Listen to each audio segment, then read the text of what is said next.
ಆತ್ಮೀಯ ಆತ್ಮೀಯ ಮಕ್ಕಳ ಸಾಹಿತ್ಯ ಪ್ರೇಮಿಗಳಿಗೆ ನಮಸ್ಕಾರಗಳು.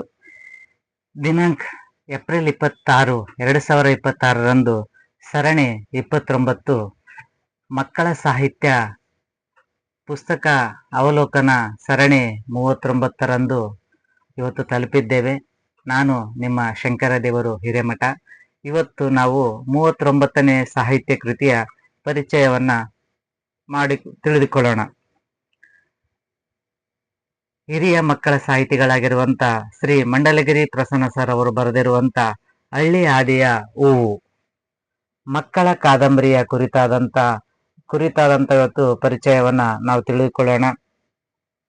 ಹಳ್ಳಿ ಆದಿಯ ಹೂವು ಅನ್ನುವಂತ ಮಕ್ಕಳ ಕಾದಂಬರಿಯನ್ನ ಶ್ರೀ ಪ್ರಸನ್ನ ಮಂಡಲಗಿರಿಯವರು ಬರೆದಿದ್ದಾರೆ.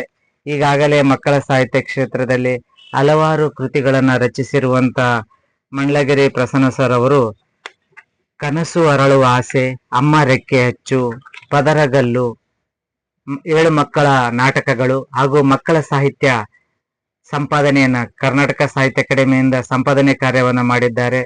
ಹಾಗೆ ಸಂಕ್ರಮಣ ಕಾವ್ಯ ಪುರಸ್ಕಾರ, ಮಕ್ಕಳ ಸಾಹಿತ್ಯ ಶಿಕ್ಷಣ ಸಿರಿ ಪ್ರಶಸ್ತಿ, ಸಮತ ಕಥಾ ಪುರಸ್ಕಾರ, ಚೆಲುವ ಚಿನ್ನರು ಕಾವ್ಯ ಪುರಸ್ಕಾರ, ಹಲವಾರು ಪುರಸ್ಕಾರಗಳನ್ನ ಪ್ರಶಸ್ತಿಗಳನ್ನ ಇವರು ತಮ್ಮ ರಚನೆಯ ಪುಸ್ತಕಗಳಿಗೆ ಪಡೆದಿದ್ದಾರೆ.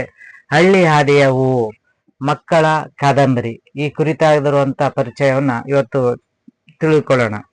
ಈ ಕೃತಿಯು ವಸು ಪ್ರಕಾಶನ ಬೆಂಗಳೂರಿನಿಂದ ಪ್ರಕಟವಾಗಿದೆ. 2023ರಲ್ಲಿ ಪ್ರಕಟವಾಗಿರುವಂತಹ ಈ ಕೃತಿ 165 ರೂಪಾಯಿ ಬೆಲೆಯನ್ನು ಹೊಂದಿದ್ದು 124 ಪುಟಗಳನ್ನ ಒಳಗೊಂಡಿದೆ. ಮುಖಪುಟ ವಿನ್ಯಾಸವನ್ನ ಶಂಕರ್ ಬೆನ್ನೂರ್ ಅವರು ಮಾಡಿದ್ದಾರೆ.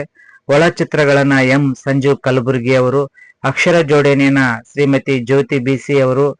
ಈ ಕೃತಿಗೆ ಸುಂದರವಾದ ಮುಖಪುಟ ವಿನ್ಯಾಸವನ್ನ ಶಂಕರ್ ಅವರು ಮಾಡಿದ್ದಾರೆ.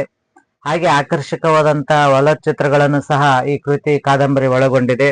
ಈ ಕೃತಿಗೆ ಮುನ್ನುಡಿಯನ್ನ ನಾಡಿನ ಹಿರಿಯ ಮಕ್ಕಳ ಸಾಹಿತಿಗಳಾಗಿರುವಂತ ಮತ್ತೂರು ಸುಬ್ಬಣ್ಣ ಸರ್ ಅವರು ಮುನ್ನುಡಿಯನ್ನ ಬರೆದು ಶುಭ ಹಾರೈಸಿದ್ದಾರೆ.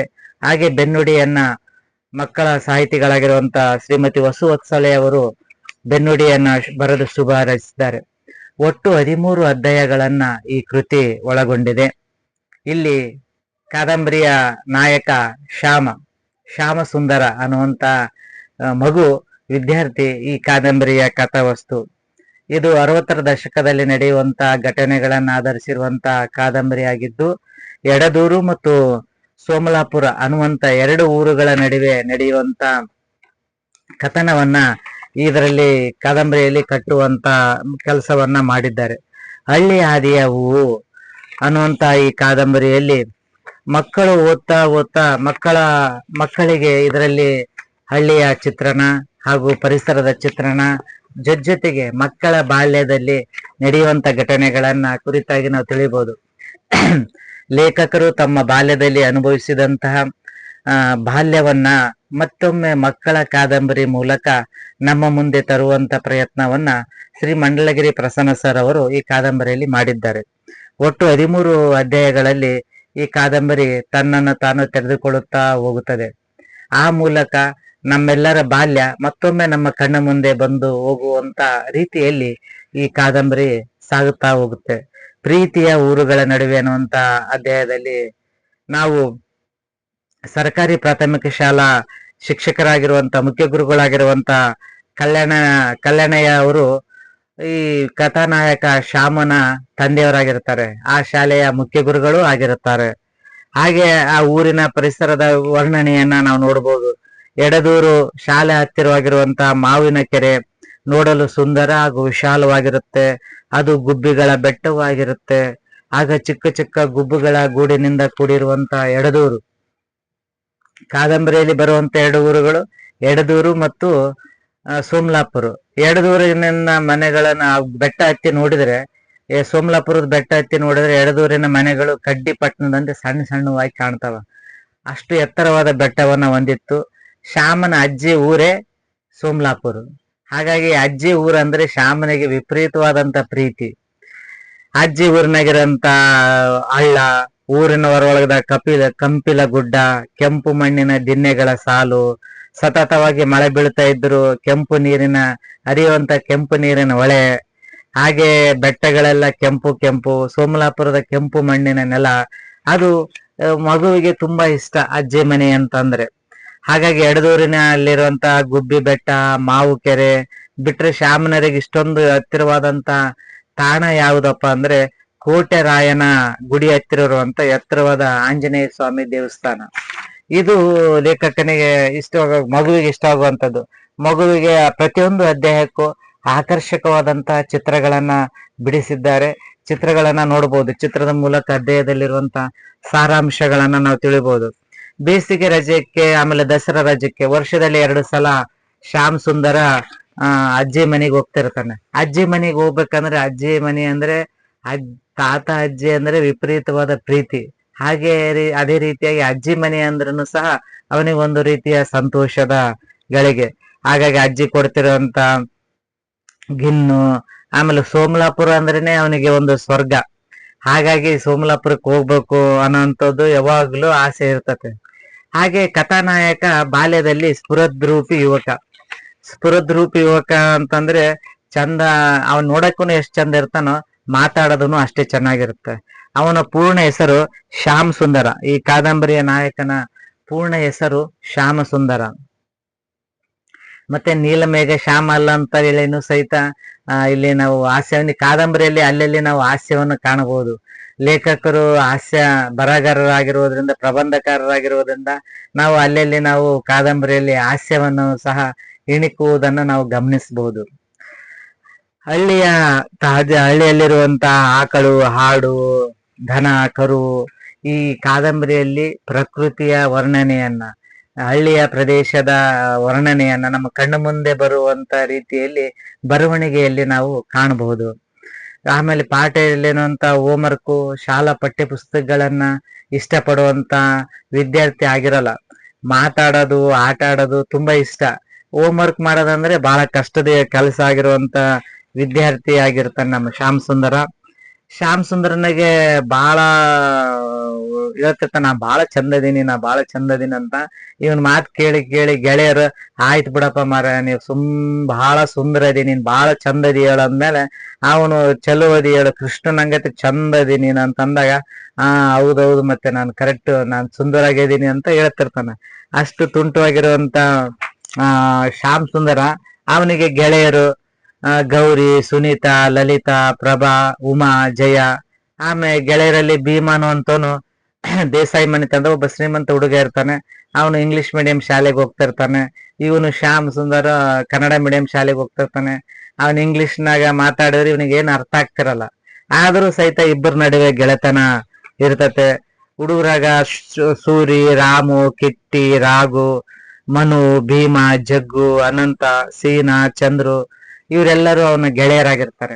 ಬಾಲ್ಯದ ದಿನದಲ್ಲಿ ಆಗಿರುವಂತ ಘಟನೆಯನ್ನ ಯಥಾವತ್ತಾಗಿ ಕಾದಂಬರಿಯಲ್ಲಿ ಇಳಿಸುವಂತ ಕೆಲಸ ಮಾಡಿದ್ದಾರೆ. ಆ ಮೂಲಕ ಮತ್ತೊಮ್ಮೆ ಬಾಲ್ಯವನ್ನ ನೆನಪು ಮಾಡಿಕೊಳ್ಳುವಂತ ಪ್ರಯತ್ನ. ಯಾವುದೇ ಸಮಯದಲ್ಲಿ ತರಗತಿಯಲ್ಲಿ ದೀರ್ಘಕಾಲದ ರಜೆ ಬಂದ್ರೆ ಮೊದಲ ಆಯ್ಕೆ ಅಜ್ಜಿಯ ಮನೆಯಾಗಿರುತ್ತೆ ಬಾಲಕನಿಗೆ. ಶ್ಯಾಮ್ ಸುಂದರನಿಗೆ ಮೊದಲು ತಾತ, ಅಜ್ಜಿ, ಚಿಕ್ಕಮ್ಮ ಹೋಗಿ ತೋಟದಾಗ ಹೊಲ ಮನೆ ಆಟ್ಕೊಂತ ಹಳ್ಳದಾಗ ಆಟ ಆಡೋದಂದ್ರೆ ತುಂಬಾ ಇಷ್ಟ. ಇನ್ನು ಶಾಲೆಯಲ್ಲಿ ನಡೆದಿದ್ದೇನೋ ಅನ್ನೋಂಥದ್ದು ಅಧ್ಯಾಯದಲ್ಲಿ ನಾವು, ಯಾಕಂದ್ರೆ ಶಾಲೆಯಲ್ಲಿ ತಂದೆಯನ್ನೇ ಮುಖ್ಯ ಗುರುಗಳಾಗಿರ್ತಾರೆ. ಹಾಗಾಗಿ ಜಾಸ್ತಿ ಕಿತಾಪತಿ ಮಾಡಕ್ ಅವಕಾಶ ಇರಲ್ಲ. ಯಾಕಂದ್ರೆ ನೇರವಾಗಿ ಕಂಪ್ಲೇಂಟ್ ತಂದೆಯವರಿಗೆ ಹೋಗ್ಬಿಡುತ್ತಾ. ಆಮೇಲೆ ಶಾಲೆಯಲ್ಲಿ ಏನಾದ್ರೂ ಸಣ್ಣ ತಪ್ಪಾದ್ರೂ ಸಹಿತ ಕಂಪ್ಲೇಂಟ್ ಹೋದ್ರೆ ಅವರು ಬಡಿತಾ ಇರ್ತಾರೆ ವಿದ್ಯಾರ್ಥಿಗಳಿಗೆ. ಬಡಿಯೋದನ್ನ ನೋಡಿ ಶ್ಯಾಮ್ಗೆ ಭಯ, ನಾನೇನಾರ ತಪ್ಪು ಮಾಡಿದ್ರೆ ನನಗೂ ಸಹಿತ ಅದೇ ರೀತಿ ಬಡಿತಾರಲ್ಲ ಅನ್ನೋಂತ ಭಾವನೆಯಿಂದ ಯಾವುದೇ ತಪ್ಪು ಮಾಡಕ್ ಹೋಗ್ಲಾರ್ದಂತೆ ಮುಂಜಾಗ್ರತಾ ಕ್ರಮದಿಂದ ಇರುವಂತ ವಿದ್ಯಾರ್ಥಿಯಾಗಿ ಶ್ಯಾಮ್ ಇರ್ತಾನೆ. ಶ್ಯಾಮನ್ ಜೊತೆಗೆ ಪ್ರಭ್ಯ, ನರಸ್ಯ, ಕಿಟ್ಟಿ, ರಾಗ್ಯ, ಜಗ್ಯ, ಆಮೇಲೆ ಹುಡುಗಿಯರಾಗ ಸುನೀತಾ, ವಿದ್ಯಾ, ಗೌರಿ, ಶ್ಯಾಮಲಾ, ಲಲಿತಾ ಇವರು ಶ್ಯಾಮನ್ ಗೆಳೆಯರಾಗಿರ್ತಾರೆ ಶಾಲೆಯೊಳಗ. ಶಾಲೆಯ ಸನ್ನಿವೇಶದ ಚಿತ್ರವನ್ನು ಸಹ ನಾವು ಕಾಣಬಹುದು. ಪ್ರತಿಯೊಂದು ಅಧ್ಯಾಯಕ್ಕೂ ಒಂದೊಂದು ರೇಖಾಚಿತ್ರಗಳನ್ನು ಹಾಕಿದ್ದಾರೆ. ಅವು ತುಂಬಾ ಆಕರ್ಷಕವಾಗಿದೆ. ಹಾಗೆ ಕಸ್ತೂರಿ ಟೀಚರ್ ಅನ್ನುವಂಥದ್ದು ಈ ಒಂದು ಅಧ್ಯಾಯದಲ್ಲಿ ನಾವು ವಿದ್ಯಾರ್ಥಿಗಳು ಮಾಡುವಂತ ತರಳೆ ತುಂಟಾಟವನ್ನ ಈ ಅಧ್ಯಾಯದಲ್ಲಿ ಮಾಡಿದ್ದಾರೆ. ಸಾಮಾನ್ಯವಾಗಿ ವಿದ್ಯಾರ್ಥಿಗಳು ಹೋಮ್ ವರ್ಕ್ ಮಾಡಿ ಬಂದಿಲ್ಲ ಅಂತಂದ್ರೆ 108 ಕತೆ ಹೇಳಿ ಒಟ್ಟ ಟೀಚರ್ ಬಡಿಯೋದ್ರಿಂದ ತಪ್ಸ್ಕೋಬೇಕು ಅಂತ ಪ್ರಯತ್ನ ಮಾಡ್ತಿರ್ತಾರೆ. ಅದೇ ರೀತಿಯಾಗಿ Kasturi teacher Hindi subject homework ಕೊಟ್ಬಿಟ್ಟಿರ್ತಾರೆ. ಶ್ಯಾಮಗೆ ಹಿಂದಿ ಅಂದ್ರೆ ಅಷ್ಟಕ್ಕಷ್ಟೇ, ಆದ್ರೆ ಅವನು ಹೋಮ್ವರ್ಕ್ ಮಾಡಾರ್ದ ಶಾಲೆಗೆ ಬಂದ್ಬಿಟ್ಟಿರ್ತಾನ. ಕಸ್ತೂರಿ ಟೀಚರ್ ಹೋಮ್ವರ್ಕ್ ಚೆಕ್ ಮಾಡ್ಕೊಂತ ಬರ್ತಿರ್ತಾರೆ, ಅವನು ಲಾಸ್ಟ್ ಕುಂತಿರ್ತಾನ. ಎರಡು ಬೆಂಚ್ ಆಗೋದ್ರೊಳಗೆ ನನಗೆ ಬರೋದ್ರ ಪೀರಿಯಡ್ ಮುಗಿತ್ತಂತ ಧೈರ್ಯವಾಗಿರ್ತಾನ. ಆದ್ರೆ ಅವ್ನ ದುರದೃಷ್ಟಕ್ಕೆ ಎರಡು ಬೆಂಚ್ ಮುಗಿದು ಇವನ್ ಪಾಳೆ ಬಂದ್ಬಿಡುತ್ತಾನ. ಅವಾಗ ಇವನು ಭಯದಿಂದ ಎದ್ದೇಳ್ತಾನ. ಎದ್ದು ಟೀಚರ್ಗೆ ಹೇಳ್ತಾನೆ, ಇಲ್ಲ ಟೀಚರ್ ಹೋಮ್ವರ್ಕ್ ಮಾಡೀನ್ರಿ, ಮನೆ ಬಿಟ್ಟು ಬಂದೀನ್ರಿ ಅಂತಾನ. ಆಯ್ತು ಹೋಗಿ ಮನೆಗೆ ಹೋಗಿ ತಗೊಂಬೋಗು ಅಂತ ಹೇಳ್ತಾರ. ಇಲ್ರಿ ನಾನು ಹೋಮ್ವರ್ಕ್ ಕಾಪಿನ ವೆಂಕಟೇಶ್ ಒಯ್ದನ್ರಿ ಅಂತಾನ. ಅಲ್ಲೋ ವೆಂಕಟೇಶನೇ ಜಾಣ ಅದಾನ, ಅವನ್ ಯಾಕೆ ನಿನ್ ಕಾಪಿ ಒಯ್ತಾನ? ಇಲ್ರಿ ಟೀಚರ್ ಯಾಕೆ ಒಯ್ದಾನ ಗೊತ್ತಿಲ್ಲ ಅಂತ ಹೇಳ್ತಾನ. ಅವಾಗ ಟೀಚರ್ ಯಾವ್ದಾರಾಗ್ಲಿ ಹೋಗು, ಮೊದಲು ಹೋಗಿ ಅವನ ತಲೆ ಇಸ್ಕೊಂಬಾ ಹೋಗು ಅಂತ ಕಳ್ಸ್ತಾರ. ಅವನಿಗೆ ಮತ್ತೆ ಭಯ ಸ್ಟಾರ್ಟ್ ಆಗುತ್ತೆ, ಯಾಕಂದ್ರೆ ಅವ್ನು ಹೋಮ್ವರ್ಕೇ ಮಾಡಿರಲ್ಲ. ಹೆಂಗಪ್ಪ ಮಾಡೋದು ಅಂತೇಳಿ ಅವನು ಅವಸರವಾಗಿ ಓಡಿ ಹೋಗ್ತಾನ. ಓಡಿ ಹೋಗಿ ಮತ್ತೆ ವೆಂಕಟೇಶನ್ ಮನೆಗೆ ಹೋಗಿ ವೆಂಕಟೇಶನ್ ಮನೆಯಿಂದ ಹೋಮ್ವರ್ಕ್ ಕಾಪಿನ ಇಸ್ಕೊಂಡು, ನೋಡಪ್ಪ ನಾಳೆ ಟೀಚರ್ ಕೇಳಿದ್ರೆ ನಾನು ಹೋಮ್ವರ್ಕ್ ಕಾಪಿ ನೀನ್ ಇಸ್ಕೊಂಡಿ ಅಂತ ನಾ ಹೇಳೀನಿ, ನೀನ್ ಹಂಗೆ ಹೇಳ್ಬೇಕು, ಮತ್ತೆ ಇಲ್ಲಂದ್ರೆ ನೀನ್ ಮತ್ತೆ ಹೇಳಿದ್ರೆ ನನಗೆ ಬಹಳ ಕಷ್ಟ ಆಗತ್ತ ಅಂತ ಹೇಳ್ತಾನ. ಆಯ್ತು ಬಿಡಪ್ಪ ಅಂತ ಹೇಳ್ತಾನ. ಮತ್ತೆ ನಮ್ಮಪ್ಪ ಹೆಡ್ ಮಾಸ್ಟರ್ ಕೇಳಿದ್ರು ಸಹಿತ ನೀನ್ ಅದನ್ನೇ ಹೇಳ್ಬೇಕು, ಇಲ್ಲಾಂದ್ರೆ ನನಗೆ ಬಹಳ ಫಜಿತಿ ಆಗುತ್ತೆ ಅಂತೇಳಿ ಅಂತಾನ. ಇಲ್ಲ ಹೇಳ, ನಾನು ಅದನ್ನೇ ಹೇಳ್ತೀನಿ, ನೀನ್ ಹೇಳ್ದಂಗೆ ಹೇಳ್ತೀನಿ ಅಂದಾಗ ಸಮಾಧಾನದಿಂದ ಬಂದು ಅವ್ನ್ ಕೊಟ್ಟಿರೋ ಹೋಮ್ವರ್ಕ್ ನ ಮಾಡ್ತಾನ. ಆದ್ರೆ ಹೋಮ್ವರ್ಕ್ 10 ನಿಮಿಷದಾಗ ಆಗಲ್ಲ, 1 ತಾಸು ತಗೊಂತಾನ. 1 ತಾಸು ತಗೋದ್ರೊಳಗ ಮಧ್ಯಾಹ್ನ ಅವಧಿ ಆಗ್ಬಿಟ್ಟಿರ್ತ. ಇನ್ನೇನ್ ಅವತ್ತಿನ ದಿನ ಮಧ್ಯಾಹ್ನ ಕ್ಲಾಸ್ ಚಕ್ಕರ್ ಹಾಕ್ಬಿಡ್ತಾನ. ಅವನ ಗೆಳೆಯರು ಇವನ್ ಬ್ಯಾಗ್ನ ತಗೊಂಬರ್ತಾರ ಮನೆಗೆ. ಅಲ್ಲಿಗೆ ಹೋಮ್ವರ್ಕ್ ಇಂದ ತಪ್ಸ್ಕೊಳಕ ಮಕ್ಳು ಏನೆಲ್ಲಾ ಕೆಲಸವನ್ನ ಮಾಡ್ತಾರ, ಹೋಮ್ವರ್ಕ್ ಮಾಡದೇ ಇದ್ರೆ ಏನೆಲ್ಲ ಆಗುತ್ತಾನ ಅಂತ ಹಾಸ್ಯದಿಂದ ಕೂಡಿರುವಂತ ಅಧ್ಯಾಯ.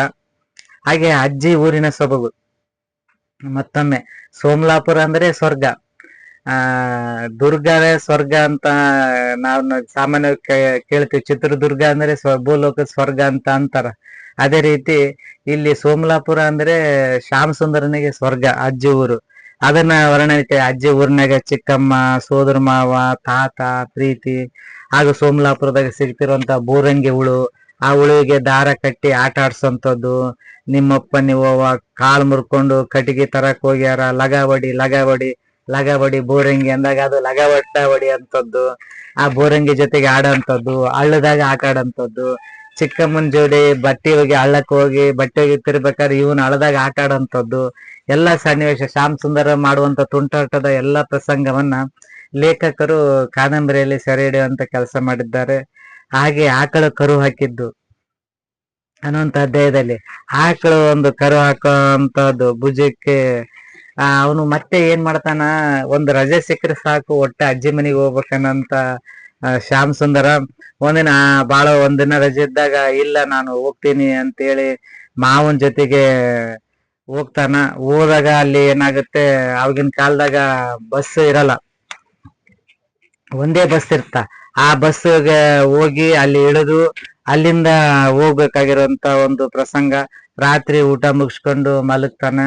ನಂತರ ನೆನಪುಗಳಾಗೇವು. ಸೋಮಲಾಪುರ ಅಂತಂದ್ರೇನೆ ಒಂದು ಬಾಲ್ಯ, ಸಮೃದ್ಧವಾಗಿರುವಂತ ಬಾಲ್ಯದಿಂದ ಕೂಡಿರುವಂತ ಹಾಗೇವು ಇದ್ದಂಗತೆ, ಸಂತೋಷದ ಹಾಗೇವು.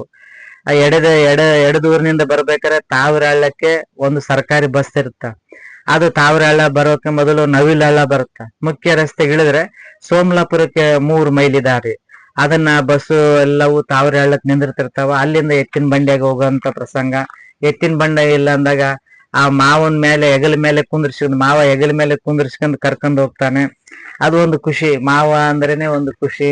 ಶ್ಯಾಮಗ ಮಾವನ ಜೊತೆಗೆ ಹೋಗ್ತಾನ. ಹೋಗಿ ಆಮೇಲೆ ಅಲ್ಲಿ ಒಬ್ಬ ಕಾಸಿಂ ರಜ್ಜಿ ಅವನ್ ಪೂಜೆ ಇರುತ್ತ. ಪೂಜೆ ಸಂದರ್ಭದಲ್ಲಿ ಲಕ್ಷ್ಮಿಗೆ ತೆಗ್ಗು ತೋಡಿ ನಾವು ಇವತ್ತು ಪ್ರಸಾದ ಇಟ್ಟು ಕಟ್ಟಿಗಿಟ್ಟು ಪೂಜೆ ಮಾಡ್ತೀವಿ. ಅದರ ಹಿನ್ನೆಲೆಯನ್ನ, ಪೌರಾಣಿಕ ಹಿನ್ನೆಲೆಯನ್ನ ಲೇಖಕರು ಈ ಕಾದಂಬರಿಯಲ್ಲಿ ತಿಳಿಸುವಂತ ಪ್ರಯತ್ನ ಮಾಡಿದ್ದಾರೆ. ಅಂದ್ರೆ 1947 ಆಗಸ್ಟ್ ನಮ್ಮ ದೇಶಕ್ಕೆ ಸ್ವಾತಂತ್ರ್ಯ ಸಿಕ್ಕರೆ ನಮ್ಮ ಕಲ್ಯಾಣ ಕರ್ನಾಟಕ ಭಾಗದ ಪ್ರದೇಶಕ್ಕೆ ಸ್ವಾತಂತ್ರ್ಯ ಸಿಕ್ಕಿರಲ್ಲ. ಅವಾಗ ಕಾಸಿಂ ರಜ್ವಿ ಅನ್ನೋಂತ ರಜಾಕಾರರ ಹಾವಳಿ ಜಾಸ್ತಿ ಆಗಿರುತ್ತೆ. ಆ ಸಮಯದಲ್ಲಿ ಅವರು ಮನೆಗಳಿಗೆ ನುಗ್ಗಿ ಬಂಗಾರದ ಆಭರಣಗಳನ್ನ ದೋಚ್ಕೊಂಡು ಹೋಗ್ತಿರ್ತಾರೆ. ಆವಾಗ ಹಳ್ಳಿಯಲ್ಲಿರುವಂತ ಜನ ಏನ್ ಮಾಡ್ತಿದ್ರು, ದೇವ್ರ ಮನೆಯಲ್ಲಿ ಒಂದು ಸಣ್ಣ ತೆಗ್ಗು ತೋಡಿ ಅದರಲ್ಲಿ ಬಂಗಾರದ ಆಭರಣಗಳನ್ನ ಎಲ್ಲ ಮುಚ್ಚಿಟ್ಟು ಮೇಲೆ ಮಣ್ಣು ಹಾಕಿ ಮುಚ್ಚಿ ಸಾರಿಸಿ ಬಿಡ್ತಿದ್ರು. ಆಮೇಲೆ ವರ್ಷಕ್ಕೊಮ್ಮೆ ತೆಗೆಯುವಂತ ಮಾಡೋ ಪ್ರಯತ್ನ ಮಾಡ್ತಿದ್ರು. ಅದೇ ಮುಂದೆ ರೂಢಿಯಾಗಿ ಲಕ್ಷ್ಮಿ ಹಬ್ಬದ ದಿನ ನಾವು ಪೂಜೆ ಮಾಡ್ಬೇಕಾದ್ರೆ ತೆಗ್ಗು ತೂಡಿ ಪ್ರಸಾದವನ್ನು ಇಡುವಂತ ಕೆಲಸ ಈಗಲೂ ಸಹಿತ ನಿರಂತರವಾಗಿ ನಡೆದುಕೊಂಡು ಬಂದಿದೆ. ಅದನ್ನ ಕುರಿತಾಗಿ ದೇವ್ರ ಮಂಟಪದ ಕೆಳಗ್ ಗುಂಡಿ ಎದಕ್ ಮಾಡ್ತಾರ, ಅದ್ರೊಳಗಿಟ್ಟು ಸಾಮಾನ್ಯ ಯಾಕೆ ಮುಚ್ತಾರ ಗಡಿಗೆಗಿಟ್ಟು ಅನ್ನುವಂತ ವಿಷಯವನ್ನ ಇಲ್ಲಿ ಕಾದಂಬರಿಯಲ್ಲಿ ಇತಿಹಾಸದ ಬಗ್ಗೆ ಬೆಳಕು ಚೆಲ್ಲುವಂತ ಪ್ರಯತ್ನವನ್ನ ಲೇಖಕರು ಮಾಡಿದ್ದಾರೆ. ಇನ್ನು ಶ್ಯಾಮ್ ಸುಂದರನಿಗೆ ಬಾಲಕನಾಗಿದ್ದಾಗ ಎರಡು ಸಂಗತಿಗಳು ಬಹಳ ಗಮನ ಕಾಡ್ತಾ ಇರ್ತಾವನಿಗೆ. ಒಂದು ಅವ್ರ ತಾತಗೆ ಕಣ್ಣು ಕಾಣ್ತಿರಲ್ಲ, ಕುರುಡು ಇರ್ತಾನ. ಎದಕ್ ಕುರುಡಾಗ್ಯಾನ ತಾತ ಅಂತೇಳಿ ಒಂದು. ಇನ್ನು ಒಂದು ನಮ್ಮ ಮಾಮಗ ಅತ್ತಿ ಯಾಕಿರಲ್ಲ, ಅತ್ತಿ ಯಾವಾಗ್ಲೂ ಒಟ್ಟ ಬಂದಿಲ್ಲಲ್ಲ ಅತ್ತಿ ಅಂತೇಳಿ ಎರಡು ಅವನಿಗೆ ಕಾಡ್ತಾ ಇರ್ತಾವ. ಯಾಕಂದ್ರೆ ಮಾಮನ್ ಜೊತೆಗೆ ಜಗಳಾಡಿ ಸರೋಜ ಮಾಮಿ ಹೋಗಿರ್ತಾಳ ಮಗಳನ್ ಕರ್ಕೊಂಡ್, ಸೌಭಾಗ್ಯ ಅಂತ ಮಗಳು. ಆ ಸೌಭಾಗ್ಯ ಈ ಶ್ಯಾಮ್ ಸುಂದರನ್ಕಿಂತ 4 ವರ್ಷಕ್ಕೆ ಸಣ್ಣಕ್ಕಿರ್ತಾಳ. ಆ ಧಾರವಾಡದ ತವ್ರ ಮನೆ, ಸರೋಜನ್ ತವ್ರ ಮನೆ ಧಾರವಾಡ. ಆ ಧಾರವಾಡಕ್ಕೆ ಹೋದಂತ ಮಾಮಿ ಯಾಕೆ ವಾಪಸ್ ಬಂದಿಲ್ಲ ಅಂತೇಳಿ ಒಂದು. ಇನ್ನೊಂದು ಅಜ್ಜನಿಗೆ ಯಾಕೆ ಕಣ್ಣು ಕಾಣಲ್ಲ ಅನ್ನೋಂಥದ್ದು ಕೇಳ್ತಾಳ. ಆದ್ರೆ ಅದು ನನಗೆ ಗೊತ್ತಿಲ್ಲಪ್ಪ, ನಿಮ್ ಅಜ್ಜಿನೇ ಕೇಳ್ಬೇಕಂತ ಚಿಕ್ಕಮ್ಮ ಹೇಳಿದಾಗ ಅಜ್ಜಿ ಕೇಳ್ತಾನ. ಅಜ್ಜಿ ಕೇಳಿದಾಗ ಅಜ್ಜಿ ಹೇಳ್ತಾಳೆ ಸ್ಟೋರಿ. ಈ ತಾತ ನರಸಿಂಗರಾಯರು ಅವಾಗಿನ ಕಾಲದಾಗೆ ಒಂದು ಕಂದಾಯ ವಸೂಲಿ ಮಾಡೋಂತ ಶಾಣ್ಭೋಗಿ ಕೆಲಸ ಮಾಡ್ತಿರ್ತಾರೆ. ಅವರಿಗೆ ಕೃಷ್ಣರಾಯ ರಾಮರಾಯ ಅಂತ ಇಬ್ಬರು ತಮ್ಮನವ್ರು ಇರ್ತಾರೆ. ಆದ್ರೆ ಇವರು ಹಿರಿಯರು ಆಗಿರೋದ್ರಿಂದ, ಬುದ್ಧಿವಂತರಾಗಿರೋದ್ರಿಂದ ಇವರಿಗೆ ಶಾಣ್ಭೋಗಿಗೆ ಜವಾಬ್ದಾರಿ ಬಂದಿರುತ್ತೆ. ಆಮೇಲೆ ಸುತ್ತಲೂ ಎಲ್ಲಾ 4-6 ಹಳ್ಳಿಗೆ ಇವರು ಒಳ್ಳೆ ಉತ್ತಮವಾದ ಹೆಸರನ್ನ ಪಡೆದಿರ್ತಾರೆ. ಕಷ್ಟದಲ್ಲಿ ಇದ್ದವರಿಗೆ ಸಹಾಯ ಮಾಡ್ತಾರೆ. ಹೀಗೆ ಒಳ್ಳೆ ಹೆಸರನ್ನು ಪಡೆದಿದ್ದಂತ ಕಾರಣ ನರಸಿಂಗರಾಯ ತಮ್ಮನರಿಗೆ ಒಂದು ಒಳಗೊಳಗೆ ಸಿಟ್ಟು, ಹೆಂಗಾರ ಮಾಡಿ ಇವ್ರನ್ನ ಪದವಿಯಿಂದ ಇಳಿಸ್ಬೇಕು ಅಂತೇಳಿ. ಒಂದಿನ ಕರ ಸಂಗ್ರಹ ಮಾಡ್ಕೊಂಡು ಕುದುರೆ ಮೇಲೆ ಬರ್ತಿರ್ಬೇಕಾರೆ ಇವರು ಆಗಿನ ಕಾಲದಾಗೆ ಪಂಡ್ರಾಪುರದಿಂದ ಒಂದು ಎತ್ತರವಾಗಿರೋಂಥ ಕುದುರೆಯನ್ನ ತಂದಿರ್ತಾರೆ. ಯಾಕಂದ್ರೆ ಹಳ್ಳಿಯಿಂದ ಹಳ್ಳಿಗೆ ಅಡ್ಡಾಡಕ್ಕೆ ಅನುಕೂಲ ಆಗ್ಲಿ ಅಂತೇಳಿ. ಒಂದಿನ ಕುದುರೆ ಮೇಲೆ ಬರ್ತಿರ್ಬೇಕಾದ್ರೆ ಒಬ್ಬ ದುಷ್ಕರ್ಮಿಗಳು ಇವ್ರು ನಿಂದ್ರಿಸಿ ಕಣ್ಣಿಗೆ ಕಾರ್ಪುಡಿ ಉಗ್ಗಿ 2 ಕಣ್ಣುಗಳನ್ನು ಕಿತ್ತಿ ಬಿಡ್ತಾರೆ.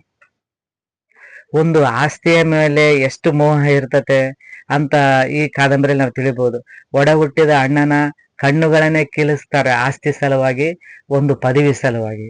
ಈ ರೀತಿ ಮಾಡಿರುವಂತ ಅಮಾನುಷ ಕೃತ್ಯಗಳು ನಾವು ಆಸ್ತಿಗಾಗಿ, ದುಡ್ಡಿಗಾಗಿ, ಯಾವುದೇ ಆಗಲಿ ಯಾರಿಗೂ ಸಹ ನಾವು ಆ ತರ ಅನ್ಯಾಯನ ಮಾಡಬಾರ್ದು ಅನ್ನುವಂತ ವಿಷಯವನ್ನ ಇಲ್ಲಿ ಸೂಚ್ಯವಾಗಿ ಹೇಳುವಂತ ಕಾರ್ಯ ಮಾಡಿದ್ದಾರೆ. ಆ ಕಣ್ಣು ಕಿತ್ತಿಸಿದಾಗ ಕಣ್ಣು ಕಿತ್ತಿ ಕುದುರೆ ಮೇಲೆ ಹಾಕಿ ಕಳಿಸಿ ಬಿಡ್ತಾರ. ಬಹಳ ಕಷ್ಟಪಟ್ಟು ಅವ್ರನ್ನ ಉಳಿಸ್ಕೊಳ್ಳುವಂತ ಪ್ರಯತ್ನವನ್ನ ಅಜ್ಜಿ ಮಾಡ್ತಾಳ ಆ ಸಮಯದಲ್ಲಿ. ನಂತರ ಮುಂದೆ ಅವರು ಅಧಿಕಾರ ಎಲ್ಲ ತಮ್ಮನವ್ರಿಗೆ ಹೋಗುತ್ತಾ. ಈ ತಮ್ಮನವರು ಎಷ್ಟು ವೈರುಧ್ಯ ಇರ್ತಂದ್ರೆ, ಮೊದಲನೇ ತಮ್ಮ ಕೃಷ್ಣರಾಯ ಕೆಟ್ಟವನಿರ್ತಾನ, ಆದ್ರೆ ಅವನ ಹೆಂಡತಿ ಒಳ್ಳೆಕಿರ್ತಾಳ ಸರಸಮ್ಮ. ಎರಡನೇ ತಮ್ಮ ರಾಮರಾಯ ಒಳ್ಳೆಯವನಿರ್ತಾನ, ಆದ್ರೆ ಅವನ ಹೆಂಡತಿ ಶಾಂತಮ್ಮ ಬಹಳ ಕೆಟ್ಟಕ್ಕಿರ್ತಾಳ. ಅಂದ್ರೆ ಒಳ್ಳೆಯವನಿಗೆ ಗಂಡಗೆ ಕೆಟ್ಟ ಹೆಂಡತಿ, ಕೆಟ್ಟ ಗಂಡಗೆ ಒಳ್ಳೆ ಹೆಂಡತಿ, ಒಂದು ವೈರುಧ್ಯವನ್ನು ಹೊಂದಿರುವಂತ ಪರಿಸ್ಥಿತಿಯಲ್ಲಿ ಅವ್ರ ಮನೆಯಲ್ಲಿ ಇರ್ತಾರೆ. ಆಮೇಲೆ ಅವ್ರು 3 ಅಣ್ಣ ತಮ್ಮ ಬೇರೆ ಬೇರೆ ಆಗಿ ತಮ್ಮ ಆಸ್ತಿಯನ್ನ ಇಟ್ಕೊಂಡು ಭಾಗ ಮಾಡ್ಕೊಂಡಿರ್ತಾರೆ.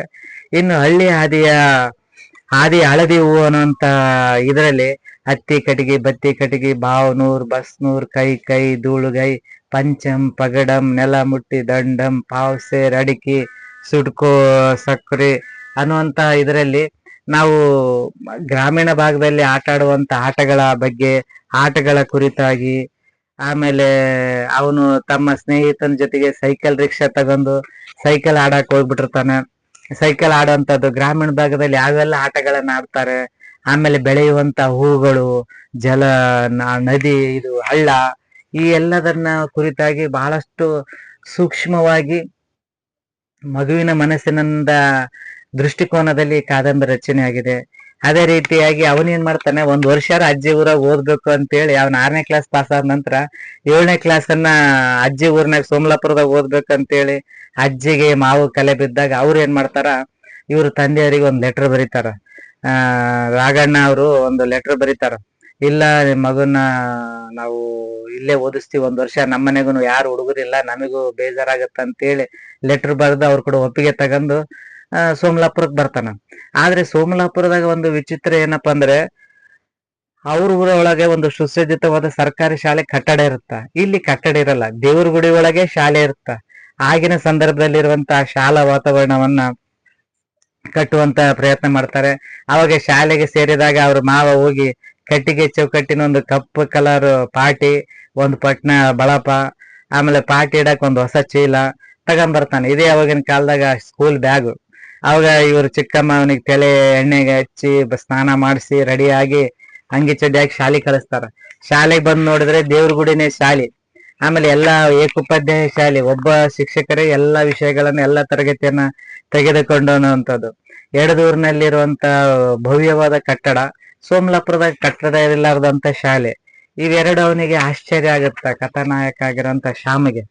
ಇನ್ನು ಬಯಲಾಟದ ಸಂಗತಿ, ಗ್ರಾಮೀಣ ಭಾಗದಲ್ಲಿ ಬಯಲಾಟಗಳನ್ನ ಎಷ್ಟು ಪೌರಾಣಿಕ ಹಿನ್ನೆಲೆಯ ನಾಟಕಗಳನ್ನ ಆಡ್ತಾರೆ, ಅದನ್ನ ಎಷ್ಟು ಜನ ಒಗ್ಗಟ್ಟಿನಿಂದ ಕುಳಿತು ನೋಡ್ತಾರೆ ಅನ್ನುವಂತ ಸನ್ನಿವೇಶ ಕಥೆಯಲ್ಲಿ, ಕಾದಂಬರಿಯಲ್ಲಿ ಕಟ್ಟಿಕೊಡುವಂತ ಪ್ರಯತ್ನ ಮಾಡಿದ್ದಾರೆ. ಇನ್ನು ಮರಳಿ ಎಡದೂರಿಗೆ ಅನ್ನುವಂತ, ಯಾಕಂದ್ರೆ ಅವನು ಸೋಮಲಾಪುರದಲ್ಲಿ 7ನೇ ತರಗತಿ ಓದಿದ ನಂತರ ಮತ್ತೆ ಅಲ್ಲಿ ಹೈಸ್ಕೂಲ್ ಇರಲ್ಲ.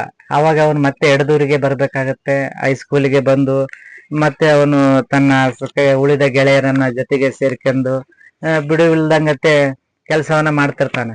ಮತ್ತೆ ಅವನು ಸೋಮಲಾಪುರಿಗೆ ಹೋಗಂತ ಪ್ರಸಂಗ ಬರುತ್ತ. ಎದಕ್ಕೆ ಬರುತ್ತ ಅಂದ್ರೆ ಚಿಕ್ಕಮ್ಮನ ಮದುವೆ ಫಿಕ್ಸ್ ಆಗ್ಬಿಟ್ಟಿರುತ್ತ. ಮದುವೆ ಕಾರಣಕ್ಕೆ ಅವನು ಮತ್ತೆ ಸೋಮಲಾಪುರಕ್ಕೆ ಹೋಗ್ತಾನೆ ಚಿಕ್ಕಮ್ಮನ ಮದುವೆಗೆ. 4 ದಿನ ಮದುವೆ. ಮೊದಲನೇ ದಿನ ದೇವರ ಸಮಾರಾಧನೆ, 2 ದಿನ ದೇವರನ್ನ ಎದುರುಗೊಳ್ಳೋದು, 3ನೇ ದಿನ ಮದುವೆ, 4ನೇ ದಿನ ಸತ್ಯನಾರಾಯಣ ಪೂಜೆ. ಇಷ್ಟೆಲ್ಲ ಕಾರ್ಯ ಮುಗಿದ್ಮೇಲೆ ಚಿಕ್ಕಮ್ಮ ಗಂಡನ ಮನೆಗೆ ಹೋಗ್ತಾಳ. ಅವನು ರಜೆ ಲೆಕ್ಕ ಹಾಕ್ತಿರ್ತಾನ ಶ್ಯಾಮ್ ಸುಂದರ್. ನನಗೆ ಎಷ್ಟು ದಿನ ರಜೆ, 1 ದಿನ ಮುಗೀತು, 2 ದಿನ ಮುಗೀತು, 4 ದಿನ ಮುಗೀತು, 5 ದಿನ ಮುಗೀತು ಅಂತೇಳಿ ತನಗೆ ಸಿಕ್ಕಿರುವಂತ ರಜೆಗಳನ್ನ ಲೆಕ್ಕ ಹಾಕಂತ. ಆಮೇಲೆ ಅವನಿಗೆ ಮದುವೆ ಹೋದ್ಮೇಲೆ, ಚಿಕ್ಕಮ್ಮ ಗಂಡನ ಮನೆಗೆ ಹೋದ್ಮೇಲೆ ಇವನು ಮರಳಿ ಎಲ್ಲ ತನ್ನ ಊರಿಗೆ ಹೋಗ್ಬೇಕು, ಎಲ್ಲಾ ಸವಿ ನೆನಪುಗಳನ್ನ ಸೋಮಲಾಪುರದಲ್ಲೇ ಬಿಟ್ಟು ಅವನು ಮತ್ತೆ ತನ್ನ ಊರಿಗೆ ಬರ್ತಾನ. ದೈನಂದಿನ ಶಾಲೆಗೆ ಹೋಗುವಂತ ಕೆಲಸಗಳನ್ನ ಮಾಡ್ತಾನ. ಆದ್ರೆ ಅವನು ಏನು ಬಾಲ್ಯದಲ್ಲಿ ಸೋಮಲಾಪುರದಲ್ಲಿ ತನ್ನ ಸ್ವರ್ಗ ಲೋಕದಲ್ಲಿ ಕಳೆದಂತ ದಿನಗಳನ್ನ ಮರೆಯಲ್ಲ. ಅವೆಲ್ಲ ಸವಿ ನೆನಪುಗಳ ಬುತ್ತಿಯನ್ನ ತನ್ನ ನೆನಪಿನ ಬುತ್ತಿಯೊಂದಿಗೆ ತಮ್ಮ ಊರಿಗೆ ಬರ್ತಾನೆ. ಇಂಥ ಸುಂದರವಾದ ಕಾದಂಬರಿ ಹಳ್ಳಿ ಆದಿಯ ಹೂವನಂತ ಮಕ್ಕಳ ಕಾದಂಬರಿಯನ್ನ ರಚಿಸಿರುವಂತ ಪ್ರಸನ್ನ ಸರ್ ಅವರು ಇಲ್ಲಿ ಮಕ್ಕಳ ದೃಷ್ಟಿಕೋನದಲ್ಲಿ ತಮ್ಮ ಬಾಲ್ಯವನ್ನ ಪುನಃ ಸ್ಮರಿಸ್ತಾ, ನಮ್ಮೆಲ್ಲರಿಗೂ ಸಹ ನಮ್ಮ ಬಾಲ್ಯ ದಿನದಲ್ಲಿ ನಾವು ಆಡಿದಂತ ಆಟಗಳು, ಹಳ್ಳಿಯಲ್ಲಿರುವಂತ ಹೂಗಳು, ಜೀವನ, ಜನಜೀವನ, ಹಾಗೆ ಆಟಗಳ ಮಹತ್ವ ಅವನ ಕುರಿತಾಗಿ ಈ ಕಾದಂಬರಿಯಲ್ಲಿ ದಾಖಲಿಸುವಂತ ಪ್ರಯತ್ನವನ್ನ ಮಾಡಿದ್ದಾರೆ. ಆತ್ಮೀಯ ಮಕ್ಕಳ ಸಾಹಿತ್ಯ ಪ್ರೇಮಿಗಳೇ, ತಾವೆಲ್ಲರೂ ಸಹ ಮಕ್ಕಳ ಸಾಹಿತ್ಯ ಕೃತಿಗಳನ್ನ ಕೊಂಡು ಓದುವ ಮೂಲಕ ಮಕ್ಕಳ ಸಾಹಿತ್ಯ ಲೋಕವನ್ನ ಶ್ರೀಮಂತಗೊಳಿಸಬೇಕು. ಅದೇ ರೀತಿ ಮಕ್ಕಳ ವಿಶೇಷ ಸಂದರ್ಭದಲ್ಲಿ ಮಕ್ಕಳ ಹುಟ್ಟುಹಬ್ಬ, ಶಾಲೆ ವಾರ್ಷಿಕೋತ್ಸವ, ಮದುವೆ ವಾರ್ಷಿಕೋತ್ಸವ, ಇಂತಹ ಸಂದರ್ಭಗಳಲ್ಲಿ ಮಕ್ಕಳ ಸಾಹಿತ್ಯ ಕೃತಿಗಳನ್ನ ಉಡುಗೊರೆಯಾಗಿ ಕೊಡುವ ಮೂಲಕ ಎಲ್ಲರಲ್ಲಿಯೂ ಸಹ ಮಕ್ಕಳ ಸಾಹಿತ್ಯ ಓದುವ ಅಭಿರುಚಿಯನ್ನ ಬೆಳೆಸುವಂತ ಕೆಲಸವನ್ನ ನಾವೆಲ್ಲರೂ ಮಾಡಬೇಕು. ಹಾಗಾದಾಗ ಮಾತ್ರ ಮಕ್ಕಳ ಸಾಹಿತ್ಯ ಬೆಳೆಯಕ್ ಸಾಧ್ಯ ಅಂತ ಹೇಳ್ತಾ 39ನೆಯ ಸರಣಿಯನ್ನ ಈ ಸಾಹಿತ್ಯ ಕೃತಿಯೊಂದಿಗೆ ಇವತ್ತಿನ ಸರಣಿ ಕಾರ್ಯಕ್ರಮನ ಮುಗಿಸ್ತಾ ಇದ್ದೇನೆ. ನಾಳೆ ಮತ್ತೊಂದು ಸರಣಿ ಕಾರ್ಯಕ್ರಮದೊಂದಿಗೆ ನಿಮ್ಮ ಮುಂದೆ ಬರಲಿದ್ದೇನೆ. ಧನ್ಯವಾದಗಳು.